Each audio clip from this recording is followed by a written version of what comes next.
ciidamada booliska Soomaaliya ayaa saakay aroortii hore fuliyay howlgal ay ku burburinayeen guryaha ku yaala xaafadda Dabdamiska ee magaalada Muqdisho oo dadka degan ay horay marar badan u diideen inay iskaga baxaan halkaasi. ciidamada ayaa dadka ku amray inay iskaga baxaan guryaha ayna horay u sii qaataan alaabada fudud ee ka yaala guryaha, waxayna intaasi kadib ciidamadu cagaf geliyeen oo ay dhulka la simeen guryihii ku yaalay halkaasi. afayeenka ciidanka booliska Soomaaliyeed oo warbaahinta la hadlay ayaa sheegay in ciidamada xaafadda Dabdamiska ay ka saareen dad tiro yar oo ku harsanaa, waxaana xusay in badi dadkii deganaa xaafadahaasi ay hore uga baxeen. sidoo kale wuxuu sheegay afayeenku in boolisku ay u tageen xaafadda Dabdamiska siday u caawin lahaayeen dadka tirada yar ee ku harsan halkaasi. waa kan afayeenka booliska oo arrimahaasi ka hadlaya. waxaan rabaa inaan warbixin idinka siiyo ilaa 6 qodob oo ku saabsan arrintaas. ciidanka booliska Soomaaliyeed saaka waxay Dabdamiska ka wadaan shaqo lagu diyaarinayo goobtaas si loo dhiso xarun weyn oo magaalada Muqdisho u noqon doonta Dabdamis la tacaala dhibaatooyinka dabka soo noqnoqday. magaalada Muqdisho tan iyo markii ay bilaawatay arrinta Dabdamiska tirkoob uu sameeyay taliska ciidanka booliska Soomaaliyeed waxaa gubatay ilaa 147 meelood oo meelo yaryar iyo meelo waaweyn isugu jira oo ay ku baabaaday hanti Soomaaliyeed oo ay bulshada Soomaaliyeed lahayd.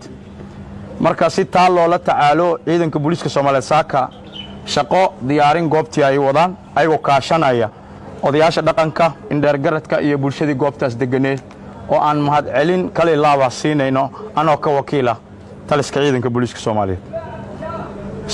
sida aad la socotaan booliisku wuxuu waqti dheer siiyay muwaadiniintii deganeed goobtaas, waqtigaas oo maanta ku ekaa odayaashii dhaqanka iyo bulshadii nagala shaqaysay waqtiga maanta ku eg ee arrinta Dabdamiska noo mahad celina.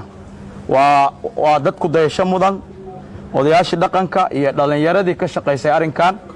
dadka intooda badan maadaama ay guureen intay hartayna maanta ciidanka booliska Soomaaliyeed baabuur iyo wax kasta ugu deeqaa insha Allah. odayaasha dhaqanka iyo dhalinyarada gacanta naga siiyeen aad ay u mahadsan yihiin.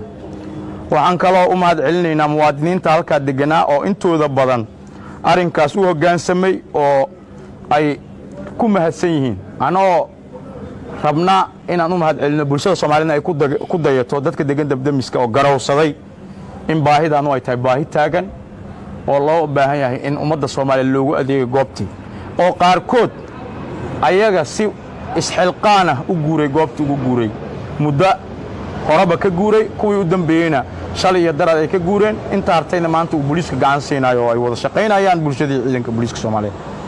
sidoo kale waxaa jira dad kooban oo goobtaas ku haray oo maanta ciidanka booliska Soomaaliyeed intooda howlgalka ku jirta caawinaysa oo gacan ku siinaysa sidii ay si nabada alaabtoodii ku faqsan lahayn oo ay ku guuri lahaayeen. maalmaha soo socda goobtan waxaa la bilaabi doonaa dhismaheedii Dabdamiska oo aan rajaynayo in uu xal u noqon doono dhibaatooyinka aan soo sheegnay. 140 meel ee gubatay qaab loogu gurmado la waayay in Dabdamiska markii la dhiso uu heli doono qaab loogu gurmado hadday noqon lahayd qaabka casriga ah ee loogu gurmado goobaha dhaadheer dabaqyada.